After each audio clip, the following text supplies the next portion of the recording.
This podcast contains detailed plot spoilers, adult language, and mature themes. Listener discretion is advised.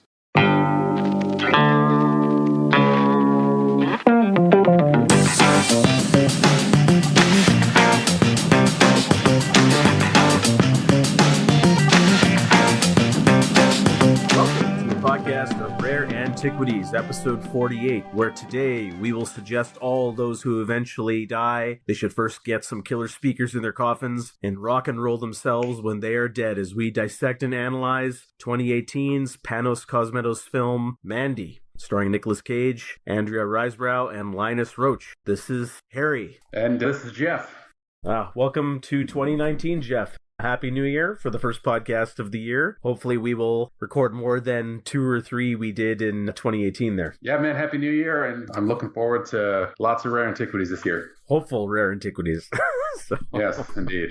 So let's get right into this. Mandy. So as I mentioned last time, I needed some Nicolas Cage in my life, a little bit of a renewal. I heard a lot of really good things, a good word of mouth on this film. So usually we go back and do a little bit older films here, but this is one that was from last year. Tell me, what did you know of this film before I even announced it? Was it on your radar? I think it seemed like it was based on your response from what I recall. Just let me know. What'd you hear about this one? Yeah, no, it was on my radar. I had heard of it. I'd read a review of it that was very positive. I kind of knew sort of generally, I don't want to say I knew what it was about, because I definitely did not after I watched it, but it was on the radar. I'd heard about it and had been looking forward to checking it out. So glad we got the chance here. So did that review kind of spoil things somewhat for you? Or not at all. No, it did. Not even fucking close, dude. And it was good because the review, they took pains to make sure that nothing was spoiled. And I had other than the concept of it being a Nicolas Cage revenge thriller, no fucking idea what was going on in this movie. Yeah, I hear you. And Nicolas Cage revenge thrillers are par for the course of most of the films he's making these days anyways. He's become more of a parody these days, but I still find him to be a very intriguing actor, because I think he goes places that just no other actor is willing to go, whether that's just Nicolas Cage himself. But I think it's a combo of that's who he is versus what he loves about acting or film. We've touched on Nicolas Cage before on this podcast when we did Raising Arizona. Has your opinion of him changed in any way? I wouldn't just say since that podcast, but over the past couple of years, knowing that he's kind of pushing out so many films over and over again just for a quick buck, it seems like these days? Or do you think that there's something to some of his movies, if you've seen any of them, that's worth your while? I don't know. Just what's your general thought and vibe on this guy now? Yeah, I guess, the answer to the question is both a yes and a no. He kind of is churning out movies because, as I understand it, he's got a little bit of a bill with the IRS that he has to settle up. So he's definitely a guy who, on the one hand, he definitely does need to, it looks like he's the guy who needs to make a paycheck, regular paycheck. And he probably shouldn't have bought so many T-Rex skulls. He's an idiosyncratic character in real life. My opinion of him as an actor, as a performer, is kind of the same. So as he's a fan of the silent era, I really appreciate the fact that he brings a physicality to his performances that a lot of other actors don't. And yeah, you could call it overacting, over the top. I don't think that's the case. I don't think he ever overacts or overdoes it. He brings a lot of his personality and idiosyncrasies to his performances. And I feel like he's unfairly maligned for doing the exact same thing that a lot of other actors are celebrated for. Like an example, be like Tom Cruise. You watch a Tom Cruise movie and Tom Cruise is Tom Cruise in those movies. And for my part, I love watching Tom Cruise in movies. For all of his oddities in real life, he brings himself to those roles and you feel it. It's a guy who loves doing what he does, and he brings a lot of physicality, a lot of his personality into his performances. And it's great. It's honest. It's engaging. And so I feel like Tom Cruise can do it. And people are like, yeah, Tom Cruise hanging from a fucking helicopter. That's awesome. And it is awesome.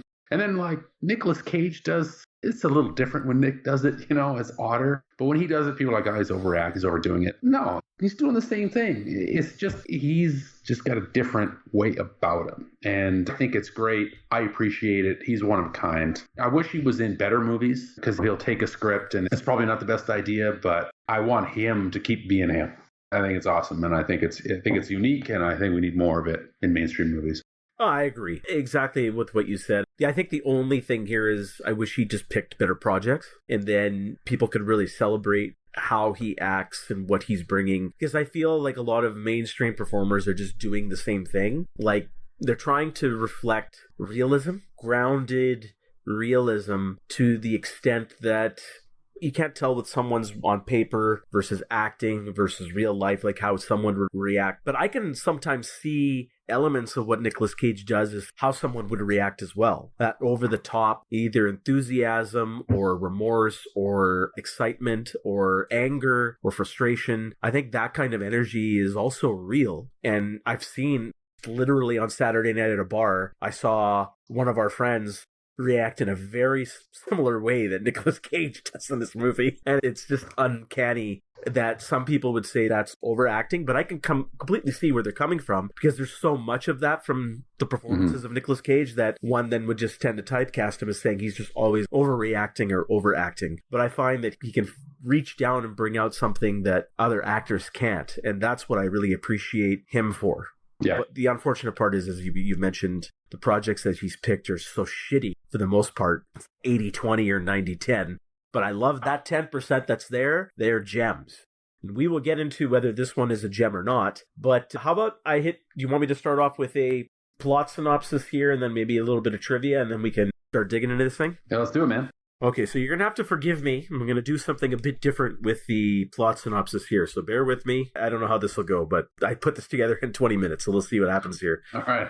I remember all my life cutting trees down to feed me and my wife, sitting in our log cabin, whispering to each other's past stories of family despair, falling asleep into each other's arms to relieve any fear. But the night transitions into morning, just another day. Strange cult worshippers passed your way. Locking eyes, they peered into your soul and saw a disguise which I never realized. Oh, Mandy, you came and you gave without taking, but they took you away. Oh, Mandy, they told you about the rabbit hole that is darkness. You were tempted but laughed at his wee-wee. Then they burned you alive while I watched it. And they left me alone to suffer. But I'm Nicolas Cage, so fuck them. It's time to embrace the darkness, to go deeper into a hole of madness. So I gather some weapons and find them, and I hack and I saw with utter mayhem, until nothing remains but corruptness. Oh, Mandy, I thought you came and gave without taking. But I followed you down the darkness, and now I'm left alone with this madness, as I drive down the road into blackness. But I'm Nicolas Cage, so fuck it. That's it. That's your synopsis. I want a transcript of that. That was beautiful. I'm wiping away tears of joy and hilarity. So the funny thing is the minute I heard of this movie, I thought of the song, and I'm not a Barry Manilow fan. This is the song. A couple of words or phrases were taken from that song, and obviously some of the melody. But I just remember Homer Simpson singing to himself in the mirror this song. So that's what's burned in my memory, is just Homer Simpson singing this, and that was the inspiration for the way to do this one. So, well, I raised my glass of bourbon to you, Harry. That was a special moment on the podcast. That's the touchstone here, I think. Well, I thought I'd do that and just say Nicolas Cage is just chainsawing his way through a bunch of guys. So, yeah, no, that was terrific. Good job. Oh, thank you. So, Panos Cosmatos, who's the director, this is his second feature film. His first one as a director was a film called Beyond the Black Rainbow, and I saw an interview that Nicolas Cage and Linus Roach and Panos Cosmatos were doing, and they talked about Nicolas Cage seeing that film and just being inspired to work with this director. I don't know if he reached out to Cosmatos or Cosmatos reached out to Cage, but either way, he was a fan of his first film. You may like this. You may realize his name. He is the son of 80s action helmer George P. Cosmatos.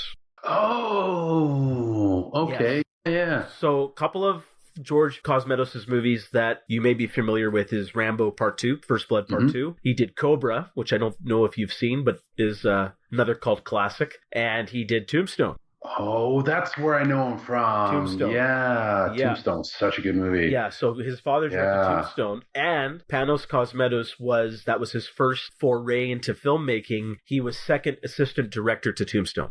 Oh, interesting. Okay. So that's cool. Yeah, he hasn't done a lot of work. He was born in Italy, but he has a Greek ancestry. He grew up in Canada. His father relocated and lived in Victoria, BC all his life, so pretty much Cosmatos is Canadian for the most part.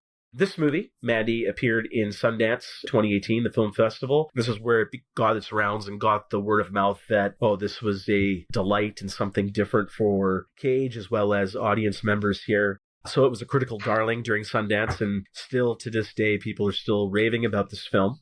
Its budget was $6 million. So far, domestically, it has made $1.4 million, but it didn't get a wide release or anything like that. This is more of an indie film. And its composer, Johan Johansson, that's the name. Sounds like a guy who plays hockey, but he died shortly after doing the soundtrack for this movie, and this film is dedicated to him. Linus Roach, you might recognize him. I'll actually just quiz you. Does he look familiar to you in any way? He looks familiar, and I recognize the name, but I didn't look him up because I knew you were going to do some trivia, so I didn't want to spoil it. Well, I didn't really look him up too much. I'll only say he was in Batman Begins. He was Bruce's father. Oh, yeah, okay.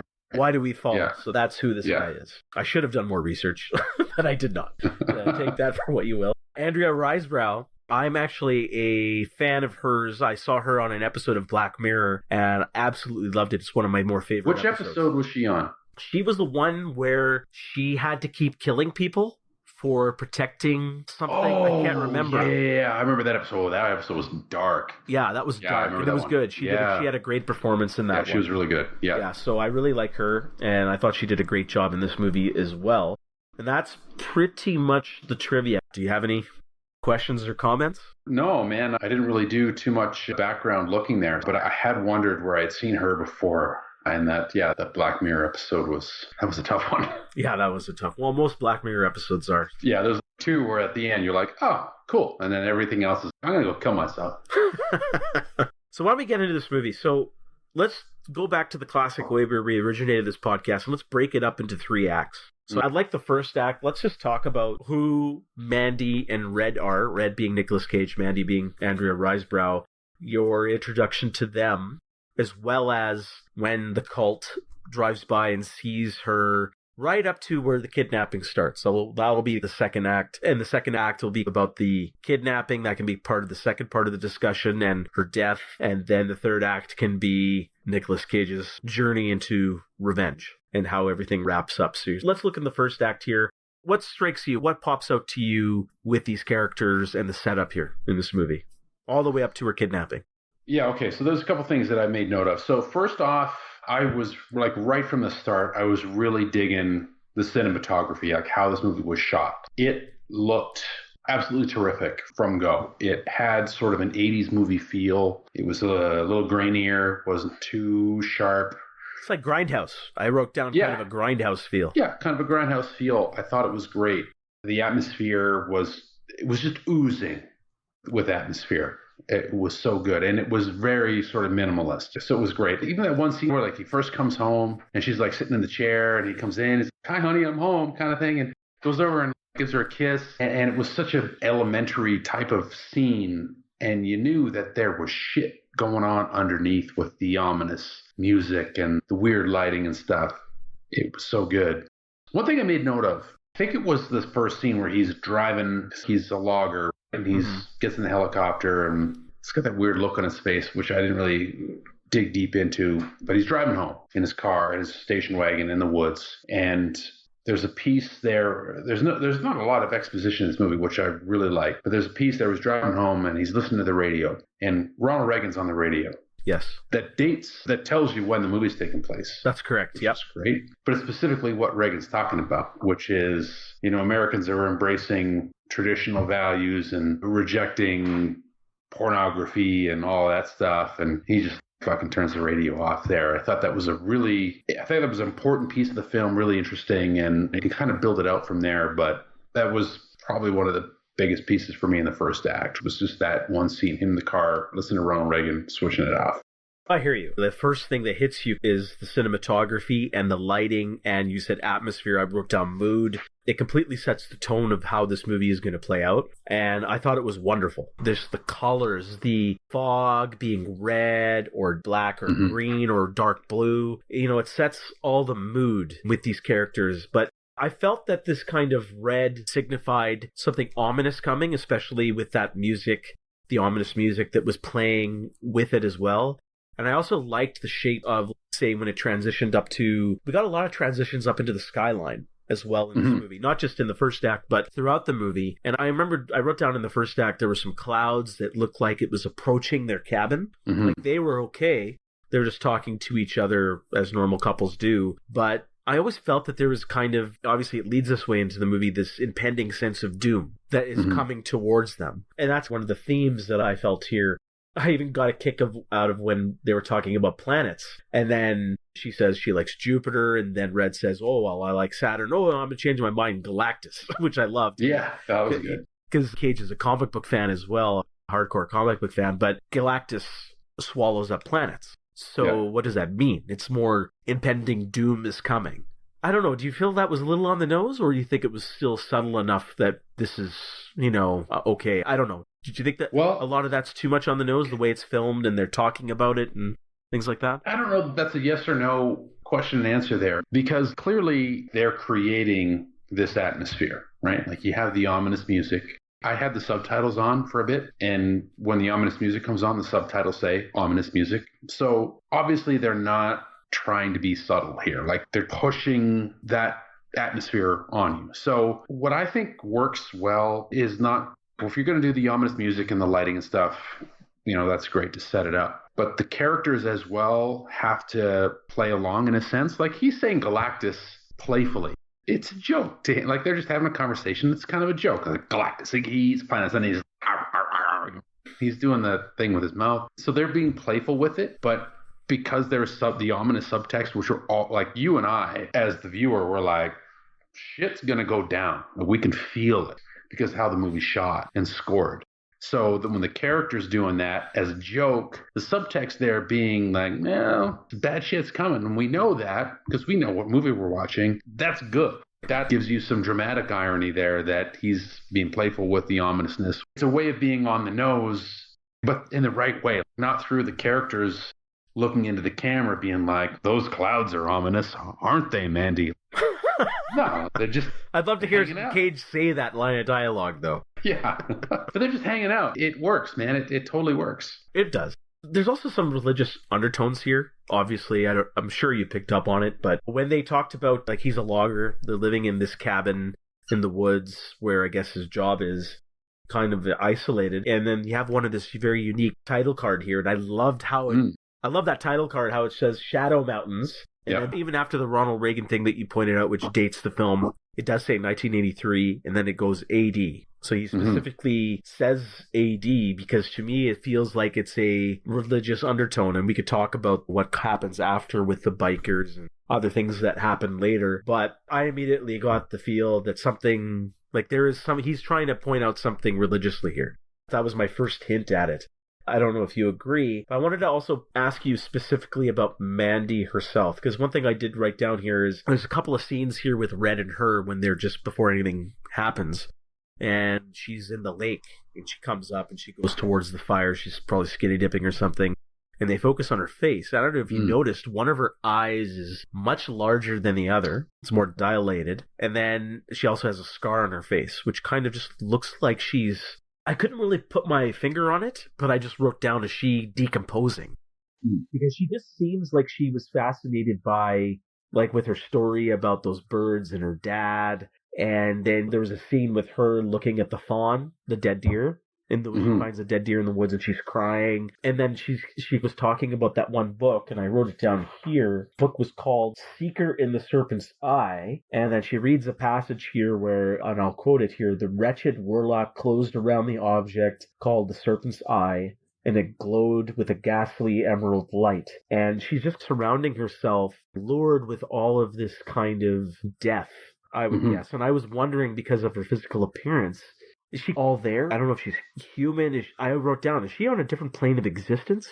I just didn't know. That was one of my problems I had with this movie, and I don't know if it's a problem, it's just something that's worth talking about, is I couldn't pinpoint exactly what the filmmaker was trying to say. He left it vague and open for discussion, but it just seemed she was really special. And that's one of the reasons why that cult guy, the minute he peered at her, he said later, we'll talk about it, he looked into her soul. And just that passing by in the van, that's why he was immediately attracted to her. But because of her appearance, not just because of the scar, because one eye is much larger than the other, like her pupils, I didn't know if there was something unique about her and that she's in a transitional period. She's focused on doom, religion, death, one with nature. I was just weirded out. I couldn't put my finger on it. I still can't. Do you have any comments on that? Yeah, I don't know that I can put my finger on it either, but I did notice what you noticed there with her eyes being weird. The scar obviously is quite prominent. At first I was like, okay, we could talk about it in a bit. I wondered if she had a run-in with those bikers before or something like that. The eyes being weird suggests perhaps that she has like a different perception of reality, like she's on a different plane. The scar itself perhaps suggests that whether it was those bikers or something else, like she has escaped something in her past, right? And that's a reminder to her, but an indication to us that, and the eyes, that she's seen some shit. And if you want to get really funky with it, like she could be from another plane of existence, another dimension or whatever, and she's settling here in this quiet, remote, simple life, and that's who she is, like that she comes from a different place. I think what you could come down to is she kind of comes from a different place, whether it's Chicago or Alpha Centauri or fucking Dimension X. Like, she's from somewhere and she's seen some shit and she's just like trying to put that behind her, but she's radiates her past. Red sees it because she talked about that scene where she's skinny dipping or something, the lighting's real weird and her eyes are fucked up and she's got the scar and he's looking at her, and he's not looking at her like, oh man, she's so pretty. He's looking at her like, whew, that's, I wouldn't say woof, but that's like more like he's fascinated. Yeah, exactly. He can't put his finger on it. He can't put his finger, like us. We can't put our fingers on it either. And it's great because it draws us into her. Because I'm looking at it, I'm looking at her in this scene. I'm like, I can't put my finger on this, but I can't look away. I'm so compelled. Mm-hmm. You know, I'm drawn into this. And like, she's clearly seen some shit. And when she's reading those books, which are like those fantasy novels, like that's a window into what I think that's kind of a window where she's from, whether it's metaphorical or literal. That's a window into her. And again, it's strange and it's fantastical and it's larger than everything. And that's all sort of soaked into her character. Oh, for sure. But I was just wanting to take that and say, I didn't pick up on these kind of, I wouldn't say themes, but points about the movie until we get further along. But to me, then that kind of fantastical sensibility of her is what Jeremiah, who's the leader of that cult, we'll talk about now. They're called the Children of the New Dawn. In a passing by in a van, he glances over, like this guy's already spaced out as it is.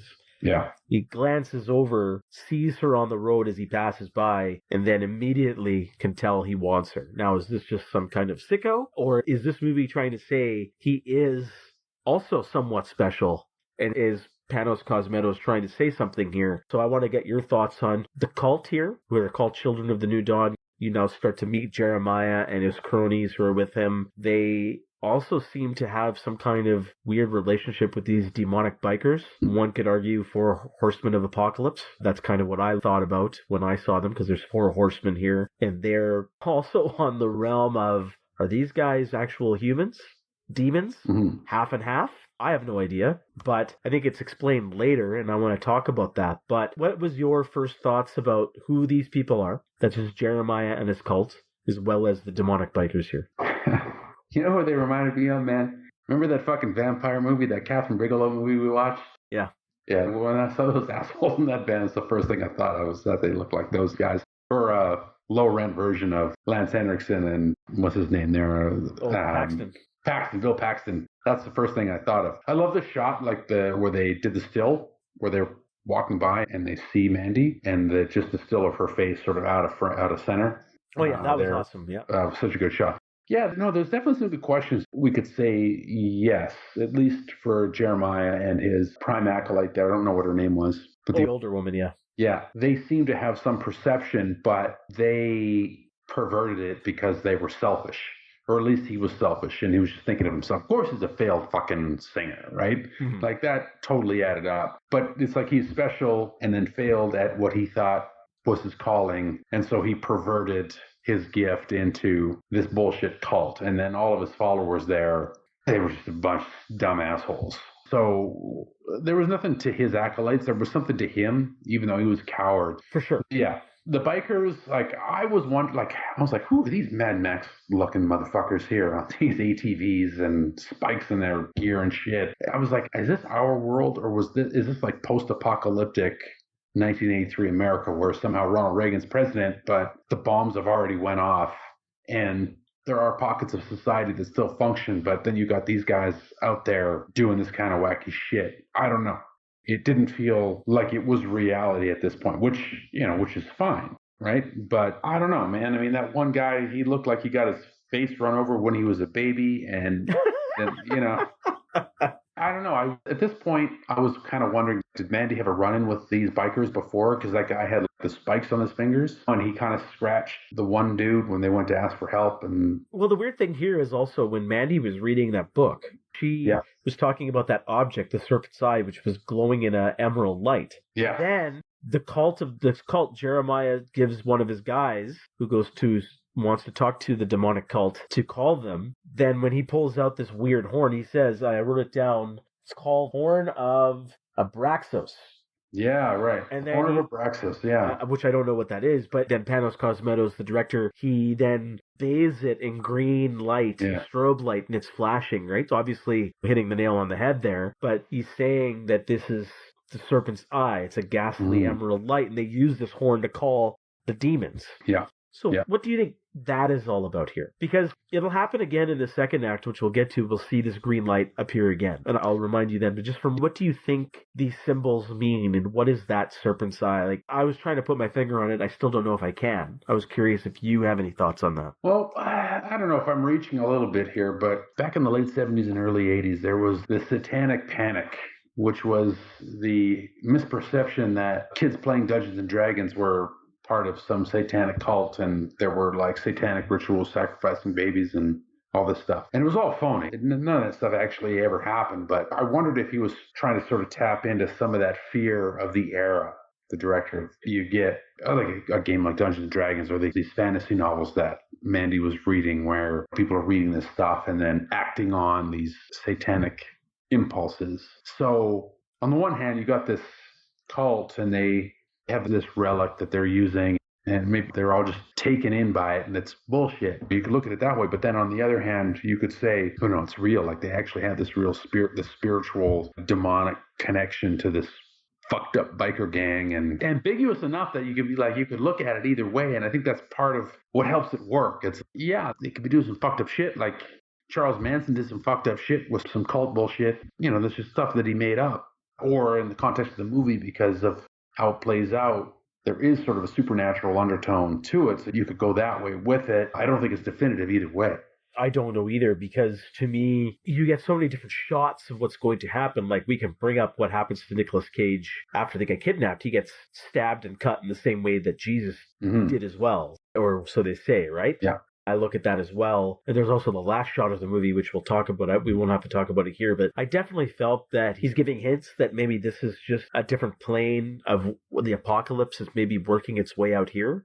Mm-hmm. Maybe he's saying that is this his commentary on what's happening in the 80s. You talked about Ronald Reagan, and now he's making this movie in 2018, and especially with the orange rapier who's in the White House there. Is this like kind of people thinking that things have just gotten worse since the 80s? I don't know. Was there an apocalyptic situation that happened in the 80s or 1983? I don't know. It's vague. I have no idea. As I say, I'm still trying to put my finger on it. Is that a good thing or a bad thing when it comes to a movie? How's he going? Yeah, I mean, I think is it a good thing or a bad thing? I think it's a good thing as far as the movie is concerned when you're making a movie, because we can kind of ask these questions. Like, is he saying, the apocalypse happened in the 80s, man, and we're in the post-apocalypse now? Like, things are fucked up, and you just need to look around to see, but the seeds were planted at this time, in this era, in the early 80s. You can make that argument. I've done lots of reading on that era and Reagan and the administration in the United States at the time, and you can trace some shit back to those years, for sure. So is that what he's saying? I don't know, man. I don't think so. It's going away to suggest that, I think. Mm-hmm. Okay, well, I agree with you about these bikers. I loved, again, the lighting, the mood, the way these guys were dressed up in the movie. Very demonic looking. I wrote down also, there's a Mad Max vibe here. There's, Hellraiser-esque is what I put, because you got the guy with the pins. Yeah. I thought a pinhead from Hellraiser there, which I hadn't seen since the 80s, so I thought it was kind of appropriate. But I loved these guys here, and they talked demonically too. It wasn't just they were dressed up. They're drinking the blood as a sacrifice, and then they want another body. Ooh, they offer up that tubby guy later, which was pretty funny. Well, they set it up before that if you want to offer up this guy too, that's fine. Get rid of Fatty while you're at it. Can't find his nose in a mirror, is what they said. So it's a great line. It's a good line, yeah. All right, so that kind of stops the first act, because now they've got these guys, they called them with the horn. The demons here will say, they've arranged to kidnap Mandy. This is where it ends. Second act begins with the kidnapping. Just at this point, we'll pull the classic card for our podcast. What are your feelings up to this point? My feelings to this point, very atmospheric, mysterious, really good cinematography. Love the fact that because there's no exposition, I know what's happening, but I don't know what the fuck's going on. And that the air of mystery and dread and doom is so engaging. You feel so sucked in at this point. It's exactly what I want out of the first act of a movie is, oh shit, what's going on? I want to know what happens next. And what the fuck is this thing? What are these Mad Max assholes doing over here? And why does this guy's head get run over as a baby? I gotta keep watching this shit. Just as the first act, yeah, really solid. Agree 100%. I would even say first act is masterful in building the tension, the atmosphere, the cinematography. I loved everything about it. I was really engaged, on the edge of my seat. So let's get into what happens next here. We get the kidnapping scene where they're in the room. Again, some great lighting and visuals. Those demon bikers are slowly approaching Mandy and Red. I mean, that's an awesome log room, by the way, too. Little unsafe, especially if one's having sex or something like that. They got no curtains. Their bed is surrounded by windows. And maybe they're exhibitionists. Yeah, could be. I mean, they're in the middle of the fucking forest. So if Bambi wants to watch them doing a doggy style, so be it, I guess. That's a Disney movie waiting to be directed by J. Abrams. There you go. Yeah. You wouldn't be able to see them because he's got lots of lens flares, so Bambi would be fine. Wouldn't see anything there. No, fuck, did I love... That's where they like pan up and the dudes are on sort of the hilltop in the forest and the red. Yeah. Light. Oh my God, that was so good. That was awesome, man. Terrific. Amazing lighting. I love the way the lighting is in this movie. Yeah. Hands down, spectacular. Spectacular. And then, as we talked about, I love that scene as they grab them. It's very quick. Red and Mandy wake up and then they're just shocked. But then they focus on the fat guy getting pulled away into the darkness. Yeah. The other sacrifice. See you, Porkins. Peace. That's awesome. I got a problem here. Yeah, he does have a problem there. I love that was fucking terrifying. Like the strobe light going off and they're approaching and that was really good. Like that was terrifying. That was such a good shot. It was so scary and great. Oh man, it was great. That was fantastic. So then she sees Red get in the face. He's unconscious. And then we cut to her and that old woman. And then she gets stung. I guess she gets a little bit of acid trip there. They put the drugs in her eyes to get absorbed fast. And then they sting her with some... What the fuck I don't even was know. That? I have no fucking idea. But they just say, I love it. She goes, this is just the cherry on top. Okay. Yeah, that was... Oof. Oh. My first thought, have you ever seen the movie My Girl where Macaulay Culkin gets killed by the bees? No, actually, I have not seen it. But... So sorry, spoiler alert. Well, no, I don't know. Maybe it's beyond the scope of the podcast, but I have a story regarding that particular... fuck it, you can edit it out later. When I was in junior high and that movie came out, and I never saw it, and I was sort of half friends with this fucking asshole in junior high, and he's like, oh yeah, Macaulay Culkin dies from bee stings. I'm like, Macaulay Culkin not gonna die in a movie of bee stings, fuck you. And he's like, I'll bet you $5 that happened. I'm like, fuck you, I'll bet you $5. And obviously I lost that $5, and that's my story. So continue. Great story. Well, I was just gonna say, if this is what happens, it's cherry on top. Man, he must have gone down with the biggest rager of all time. Yeah. He got stung by 1,000 of those things. So, yeah. Anyways, that's what I wrote down. That's where my brain went to. So, but anyways, they know that she's all lucid on her acid trip at this point, and then she's brought before Jeremiah. So what did you think of, I'll let you talk about the scene, what he says to her, what he's all about, and what happens to her at this point. So when she's drugged up and she's in their whatever room and they're all drugged out or whatever. And this was actually really good because they manage a few things here, for better or worse, perhaps. So we see, what's his name, Jeremiah. He's got his bullshit record and his... Right, and did you notice who the band is? No, I did not. The Carpenters. Oh, I did notice that. The Carpenters. Yeah, I did notice that. Yeah. So again, religious undertone here, maybe on the nose because Jesus was a carpenter, right? Yep. So And I wondered if there was a John Carpenter second level on that, sort of B-movie horror at the time, but maybe not. But yeah, the Carpenters. But he's such a fucking loser. And he takes out his pathetic looking dick and his bullshit record there. And he thinks he's hot shit, right? See, he's got a record. Yeah, I'm a rock star. Suck my dick. And yeah, you just knew a full frontal was coming when he was wearing that robe, right? Oh, 100%. And it's unfortunate for her, but she just starts laughing. That's her moment of power over him and his bullshit and these fucking assholes. You're a joke. Look at your tiny cock and your bullshit LP. Fuck you. And that was awesome. Mandy's a boss. So that was great. I really like that scene. I think it's subversive because at this point in the movie, you kind of want to be building up the bad guy, but here we're cutting him down. They were scary before, with the weird biker dudes that they're, have an alliance with. And obviously they're creepy and they got this religious shit going on. And then you get to this scene and it's like, this dude's a fucking joke. And his acolytes are a fucking joke. And she just laughs them off. I thought it was a really good play there because you could do it the other way where you could show them to be really powerful and she's at their mercy. Obviously it doesn't turn out great for her later, which we'll talk about, but yeah, that worked great. This was a good scene for Mandy because she turned the tables on him immediately. She had the power. Despite what we'll get to, she loses her life as a result of this. But what did you think of the way this was filmed? I know Jeremiah is all about this bullshit. Like, he's got nothing here. There's nothing to him and his cronies or his acolytes or his cult. But he just kept going on. He was at this pit, and then he realized the light, and God shone light on him and stuff like that. Did you want more from this? Or, as I think you already alluded to, you were happy that there really is nothing to him and these people at this stage in the movie? Yeah, I didn't want more from it because that would have legitimized this guy. And I think that we did want, I felt satisfied that he was a piece of shit and that you could see right through his garbage. And even when she's laughing at him, he's trying to you can see he's trying to jerk off and he can't get through her laughter. He's trying to get through her laughter by jerking off and he can't do it. And he's got nothing. He's powerless. That was great. Now, the only thing from a cinematography perspective is they sort of superimposing their faces. Yeah, I was going to mention on each other. He's trying to show her that they're the same. They're doing that back and forth where it's superimposing and then it fades out and then it fades in again. He's pushing to say, we're the same. Oh, exactly. And I think that's where the drugs come in because that's how he got those other people to join the cult or get followers because, they were drugged up. And then that's the director kind of saying, this is what they're seeing at that point. That's how they're initially lured because then he's becoming convincing.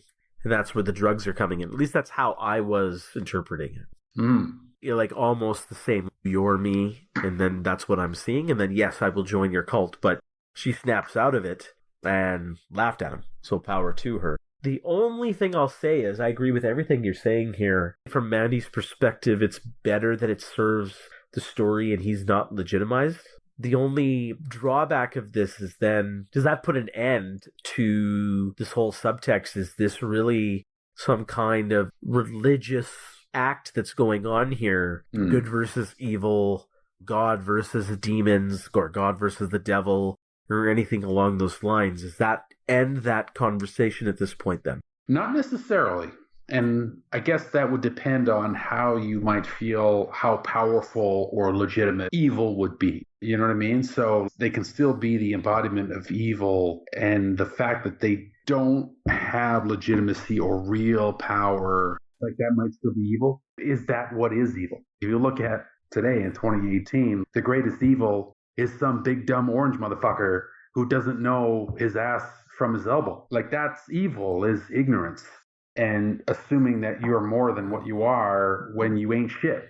So, no, not necessarily. That is what's bad, is that you can be a fucking dumb retard, some big dumb idiot, and still have power. Like, that's what's scary. For sure. I agree with that. But that was something that I was kind of conflicted on, was saying, and part of me wanted more of, I guess we're using the word legitimate. Maybe I wanted him to be more legit for that sake. But I agree with what you're saying, that you don't need to be that powerful to be. You can just be some dumb motherfucker. Yeah. That's reality. Yeah, Yeah, but I wanted him to be more, I don't know that it would have worked. I might have wanted him to be more supernatural. Maybe, yeah. But that might have scales the movie in the wrong direction. I don't know. Well, the funny thing is we'll get into it now. I mean, into the next act when it's dealing with all about Nicolas Cage. And his journey is that it also still is conflicting. It's not consistent. Is he fighting on some greater power or a different plane? Or is he just a guy out for revenge? And I guess we'll get to that. But let's just finish this act up. So at this point, because she's not buying into his BS and is laughing at him, he's done with her. He's going to say, I'm purifying this bitch. I'm going to burn her alive. He stabs Cage again with that knife that Cosmatos then films in that green glowing light. He pulls it out, stabs him in the similar fashion that Jesus is apparently stabbed. For some reason, Nicolas Cage, aside from a little groan, is okay with that. What, a 6-inch fucking knife? I don't know if you noticed that. I saw that scene twice. Yeah. Fucking say it wasn't a small little cut.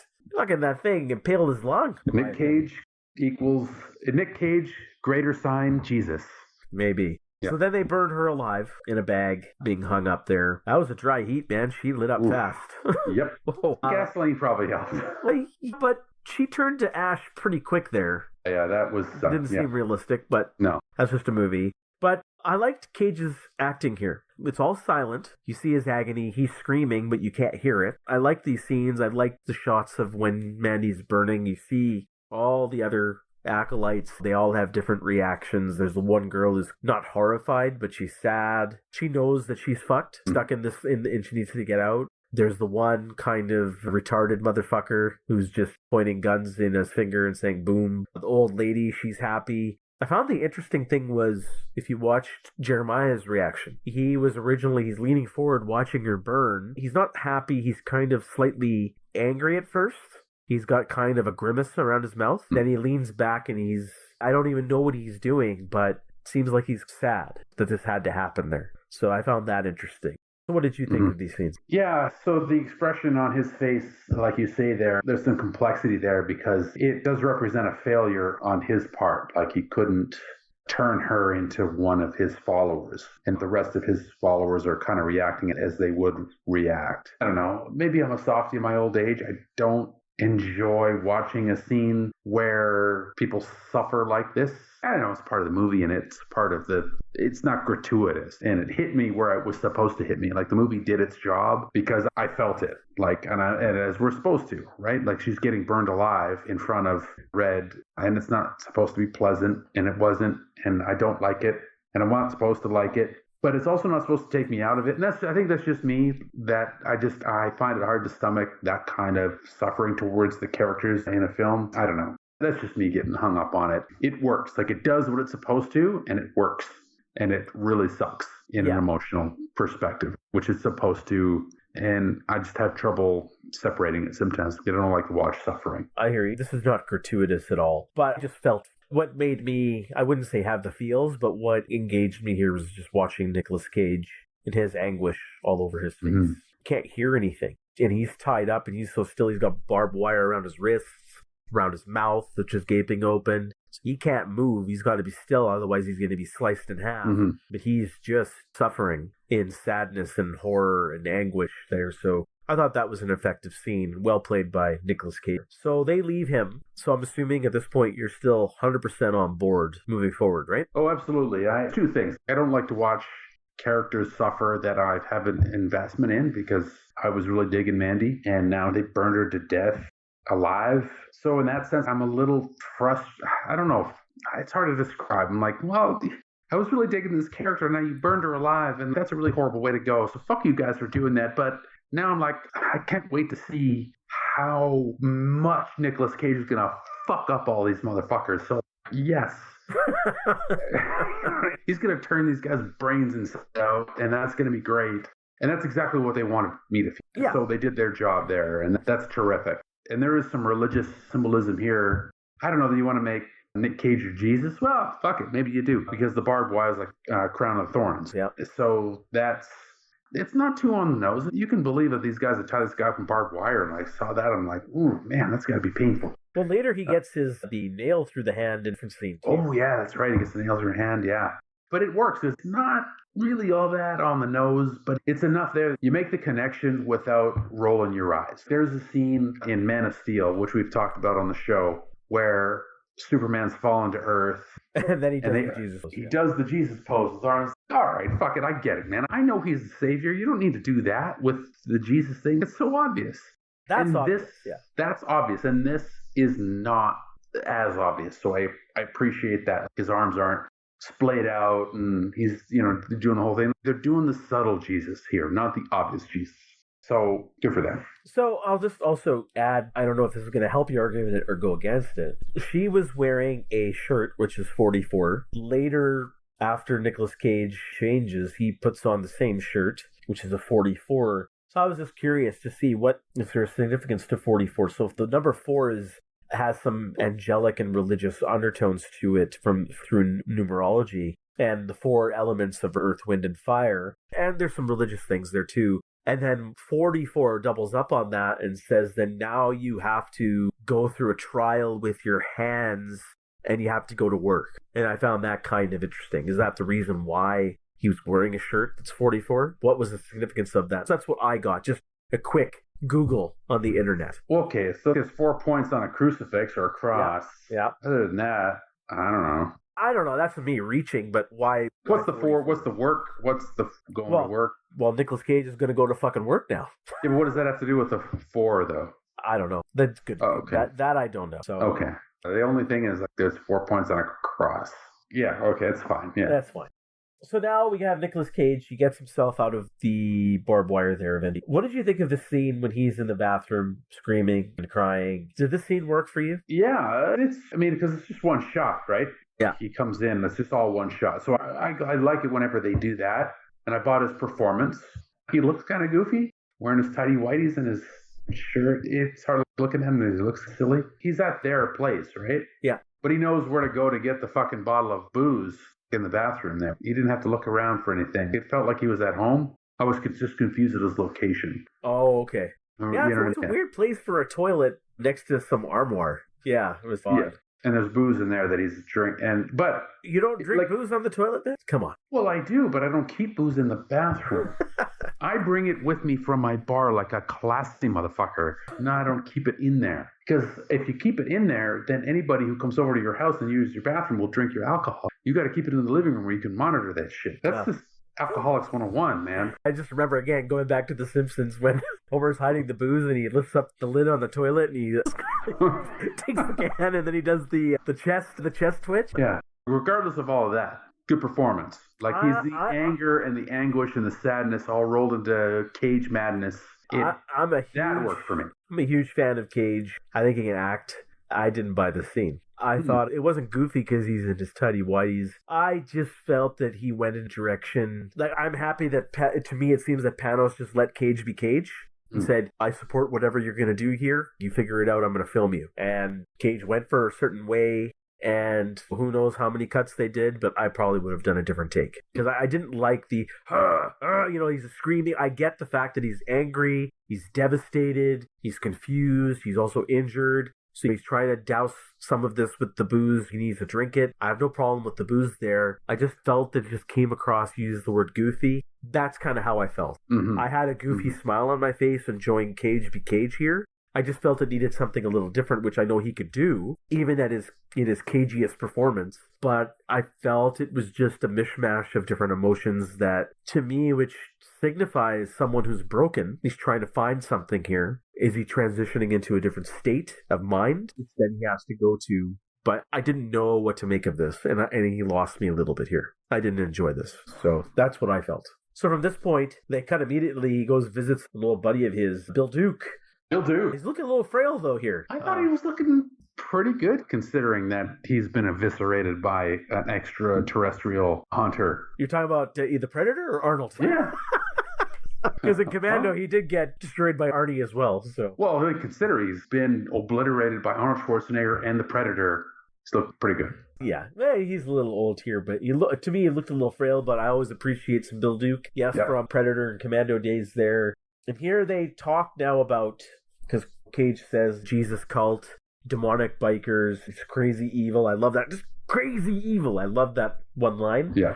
So Cage does that well here. But then we get the description from Bill Duke about the demon bikers. They're called the Black Skulls. And he says that they're just a bunch of bikers who got fucked up by a special batch of LSD. And since then, they've just been, fucking crazy. Were you a little disappointed with this explanation? Because now we were talking about, is this an apocalyptic war? Are we on to a plane of existence? Is there something different happening here? Because now, to me, they're at a point now where they're just some fucked up dudes. That's it. Man, yeah, I think there's actually a lot to unpack here. So what did work here is, he's like, oh, there's been stories. Like, there's these legends. Like, we don't know what's happened, but there's these stories that have come down from the mountains. So there's that folklore going on, right? And that's awesome. And but then they end it with they're just a bunch of guys who got a little too much LDS. So. Yeah, a little too much LDS. But I guess depending on how much you want to talk about, like they could have been fucked up on LSD, they could have been fucked up on crack or heroin or the marijuanas. But it could be that they chose LSD in particular for a few reasons. The CIA experimented with LSD and their like mind control experiments and stuff in the 60s and 70s. So there could have been like a tone there where up from on high, like these guys are fucked up. Or the fact that people who use LSD, like they talk about it giving you sort of like a window into other planes of existence, heightened perception and things like that. Like these guys took this fucked up LSD and now they become something like, it's not that they're just fucked up on bad LSD. It's like they become something else because of it. Something like they saw beyond the plane of existence. Like, for example, like where she was reading those fantasy novels, like they saw into the reality that was like that. It's not just bad LSD. It's like that's what bad LSD will do. Is like you get what's your reward is you see beyond our plane of existence. You see this fucked up shit, and then it fucks you up. That's kind of what I pulled from that, and they're in pain from seeing what they've seen. It's not like they continue to do bad LSD. They did the bad LSD. LSD doesn't stay in your system like the myth of it is that you always have it once you take it. That isn't true. But it's that they saw what they saw, and now they are just permanently fucked up. Well, they're corrupted by it. They're corrupted, exactly. They peered into the gates of hell, and they're like, oh, fuck. Now they're fucked permanently. There's nothing else. That's it. They're fucking evil now. Well, I can buy that. Your explanation improves the scene for me because I was crushed at this point. I was saying, really? Fuck, man. They're just a bunch of losers on LSD? I was disappointed with that explanation. Yeah. But, I mean, if the way you're interpreting it, I wish it conveyed more that way in this scene by Bill Duke, saying we just really don't know, because rumor has it we don't know. So he could have said something similar. Rumor had it that they just wouldn't say peered into the gates of hell, but just something they saw just fucked them up in their beyond return. And now I think he could have thrown a line in there like that, and because his ability to deliver a line like that probably would have gone a long way. Yeah. You scared, motherfucker? Yeah, well, he could have been like, saw into the gates of hell. The stories are they saw past the gates of hell, and they never came back. I'm going to have me some fun. Have some fun. I'm going to have me some fun. So, after this point, now, Nicolas Cage is just on his revenge journey. It's just a revenge tale at this point. I'm not going to go to the nitty-gritty here, I think, of all the different kills he does. First, he goes against the bikers. He takes one down on the open road. Then he invades the house, kills them there. There's that fucked up thing with that guy. Looks like he's got that dick weapon from Seven. He's going to fuck somebody up. Like, what the fuck was that? I think in the credits, he was credited as Fuck Pig, I think was... Are you serious? I think so. Fuck Pig. Oh. I think so. Good timing. Yeah. Fuck Pig. Okay. So I found that amusing and horrifying at the same time. But I just want to be blunt. Like, then you have the chainsaw fight, and then he gets into the church where their kind of hideout is. I don't know if I want to get into a lot of the details here. I want to hear your comments on all of these scenes here. Okay. When he encounters Fuck Pig and the other dude there in the house with the fucking Richard Dreyfuss mountain of cocaine, I thought, not that Richard Dreyfuss' mountains of cocaine, like the Close Encounters mountain of cocaine there. He goes in for some. But no, that worked for me. I loved the chainsaw battle. I thought was great. We're in a revenge thriller, so I need to see him like just terminate these motherfuckers with extreme prejudice, and he does so in terrific, gory ways. These guys all have it coming, and that is part of the point of making a movie like this, is to just make sure that the bad guys suffer horribly. So we're at the end of storytelling at this point. Like, the story's been told, and now he's just going to go and kill these assholes. Mm-hmm. So he gets to be Cage, not too much, but he gets to be Cage, a little crazy, wild-eyed, and murder these guys. I don't know. It was good. It was good. I felt a lot of satisfaction out of him killing these guys.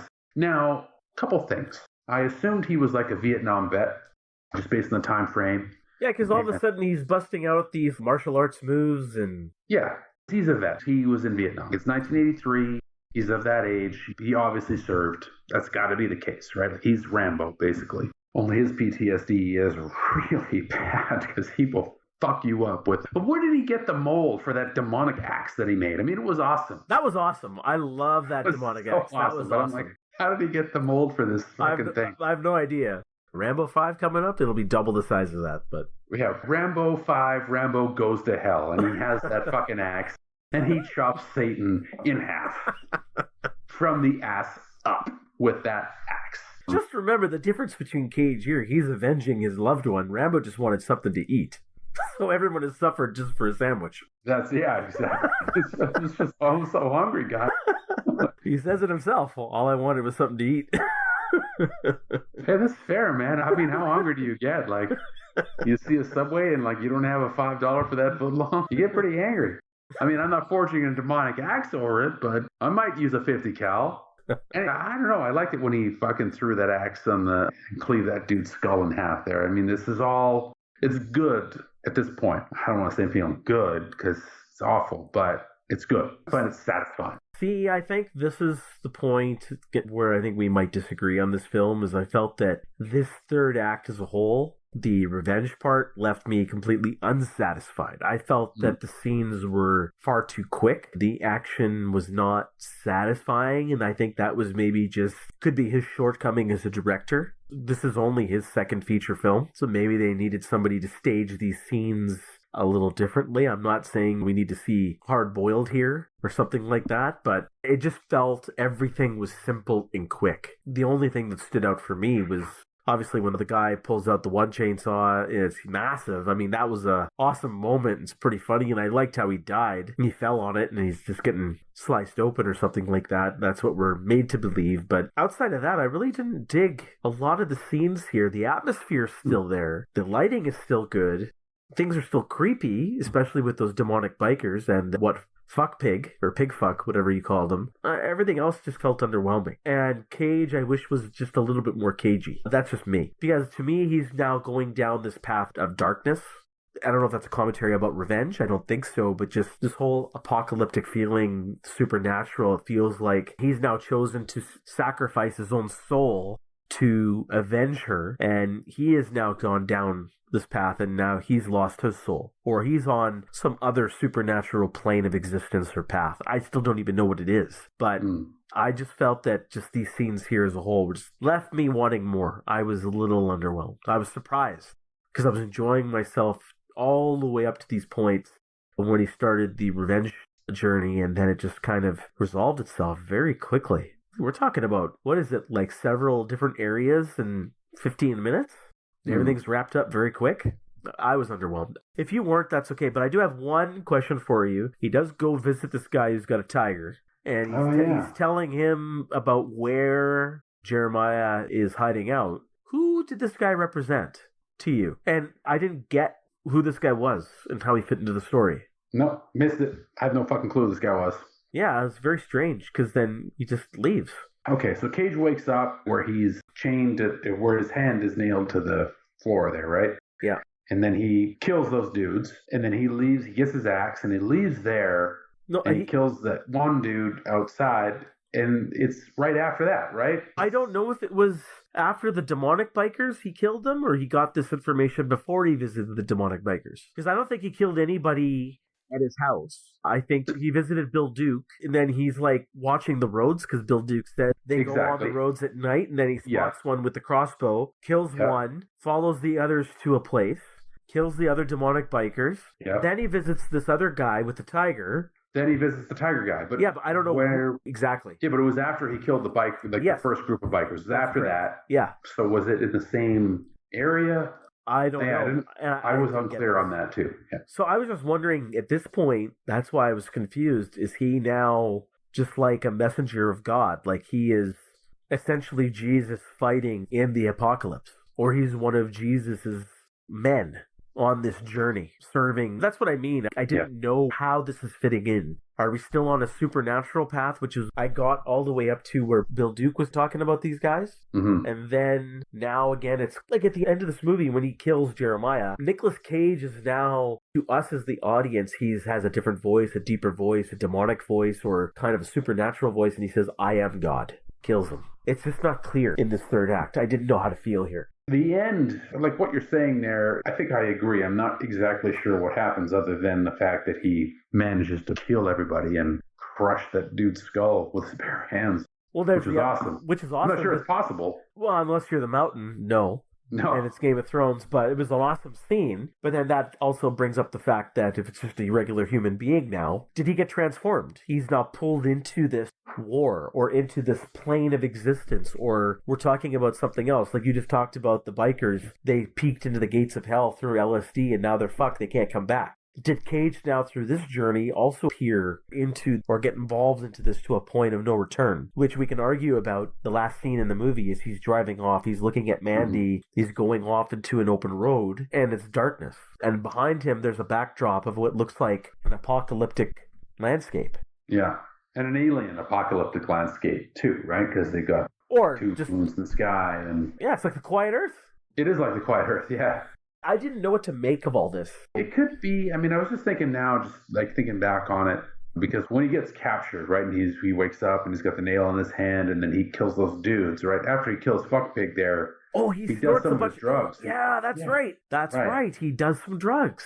So maybe that was when he crosses over into this other landscape, right? Where things are just, you could say not real or not terrestrial or not natural, right? He gets the supernatural at that point. He does their bad drugs. Now, you don't snort LSD, at least I don't think so, but that doesn't really matter. And I don't know, does that go, if we want to go all the way back to the beginning when he's listening to Ronald Reagan? I was just going to mention, what does this mean about that thing, piece on Ronald Reagan? Yeah.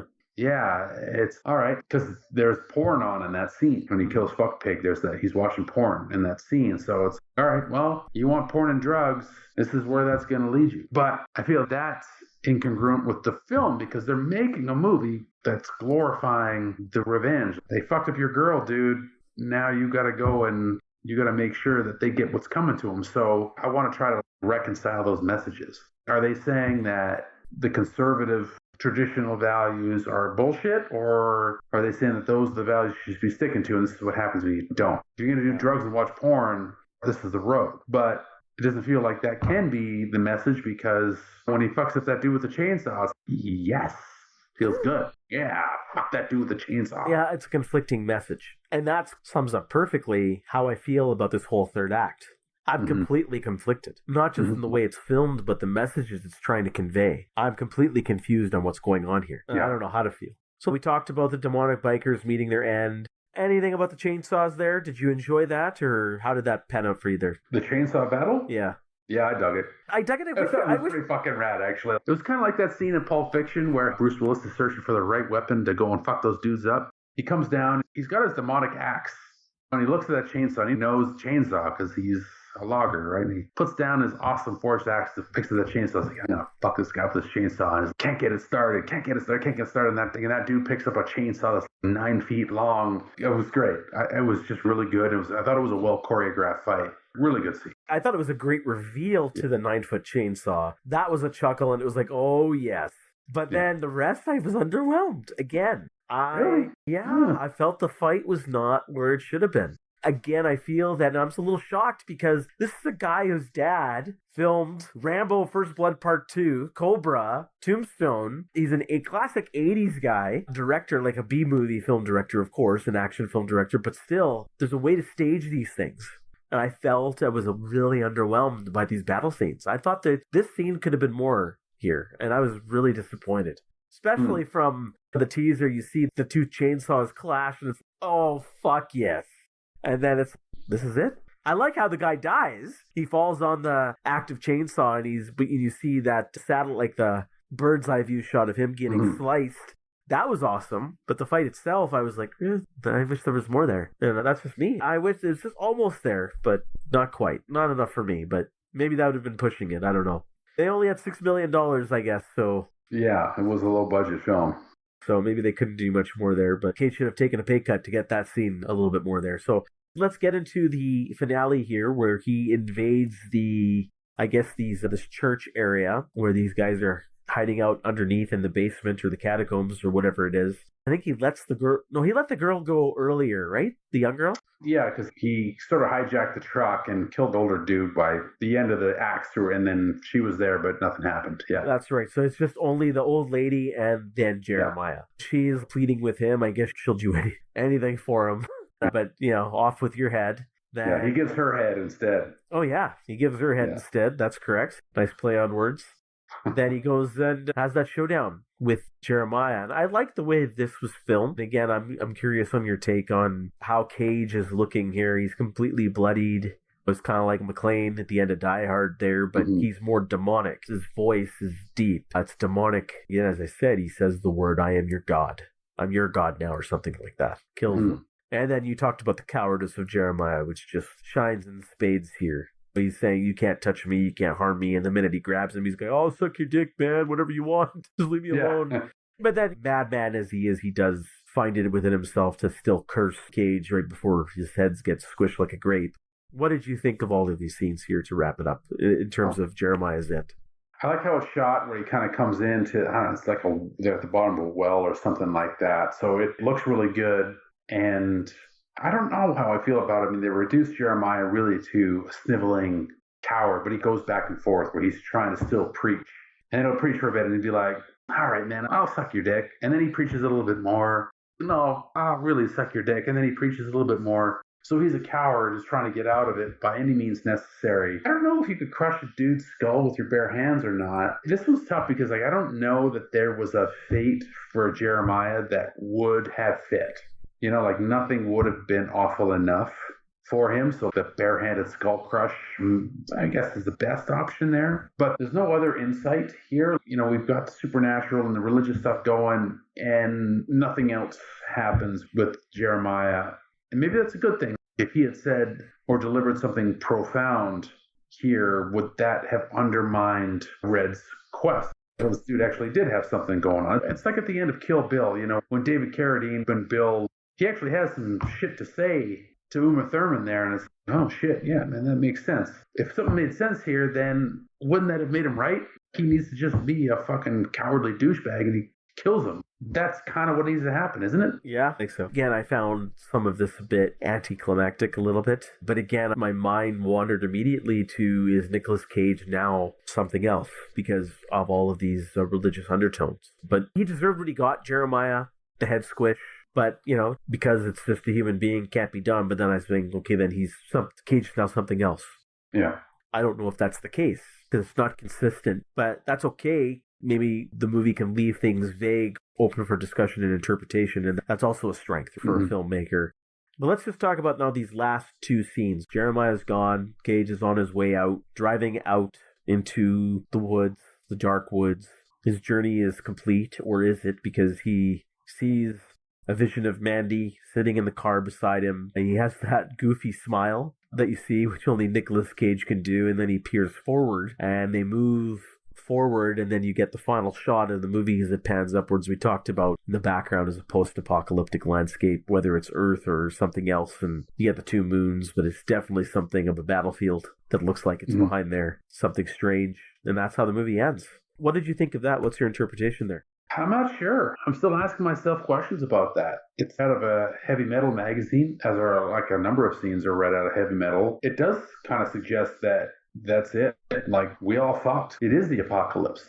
Maybe we don't know it. Maybe now he's gone through this experience and you and me are still looking at, Starbucks and the Gap. Are we living that nightmare? Well, yeah, exactly. 1983. Right. But he could see it. He's gone through the gates of hell and discovered that it's here now. This is where we are. This is where we all are.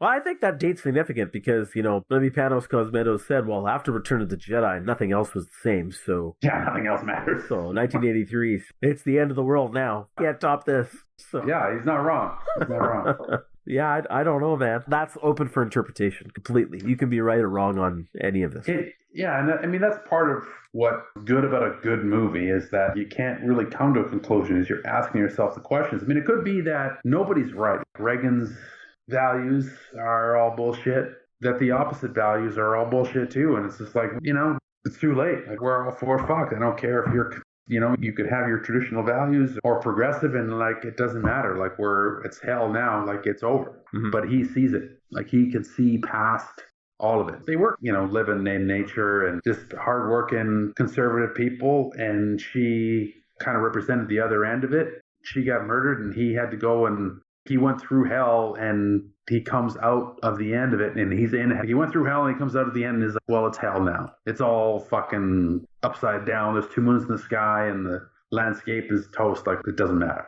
And that could be what it is. Nothing matters now. What matters is nothing. Yeah. He's a nihilist is, I guess, what it is. Yeah, I don't know, man. As I said, I don't really know what to make of this third act. And I think maybe this is a good segue for us to get into our final thoughts.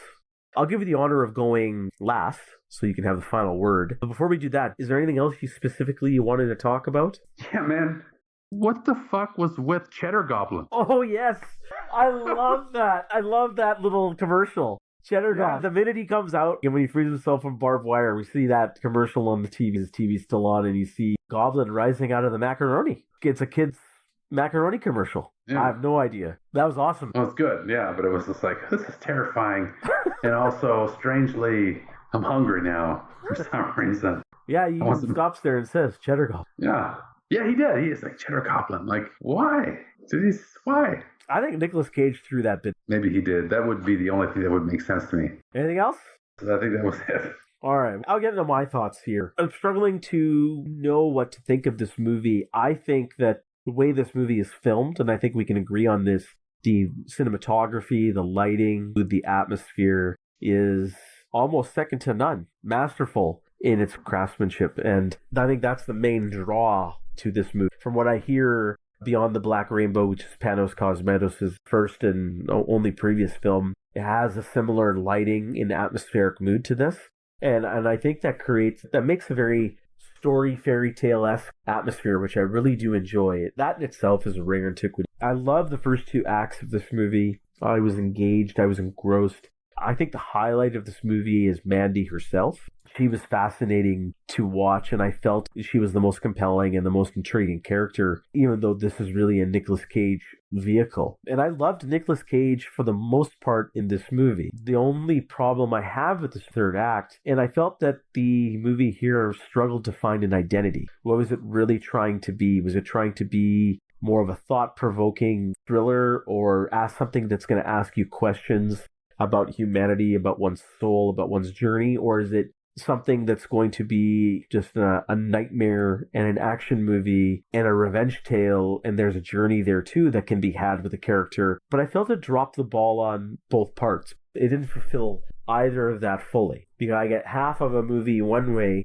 and then another half of the movie trying to be a generic revenge thriller. And I felt that it just didn't mesh well. The minute the third act started, even though I was hyped for it, even then the action scenes just fell flat for me. So it's not something that I can feel that I can rave about in the end. And that's really unfortunate. I was really stoked to see this movie. I think the performances all around for the most part are excellent. I think Nicolas Cage does a very good job in this movie. I heard a lot of reviews that he was the most cagiest that he's been in years, and I don't agree with that sentiment. I think he was subdued and restrained, and that was a good thing. I think he had some scenes where he went a little cagey, and some scenes where he was just down to earth and normal, and some scenes where he was just where he was supposed to be. It was a good acting performance, but I just think people who rave about this film are getting lost in the way the movie is lit and the mood and the atmosphere, which is beautiful, stunning. But that's not enough. Do I think this movie is a rare antiquity? This is a tough one. I do say yes,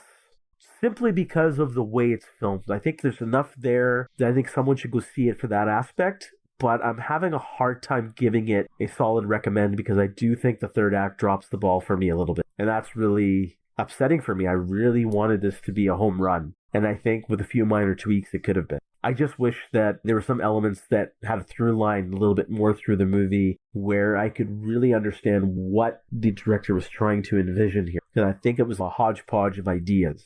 So that's what I think. So again, it does get a rare antiquity simply for the direction and the cinematography, but not enough for a full recommend. And I don't know if that makes sense to you. What do you think, Geoff?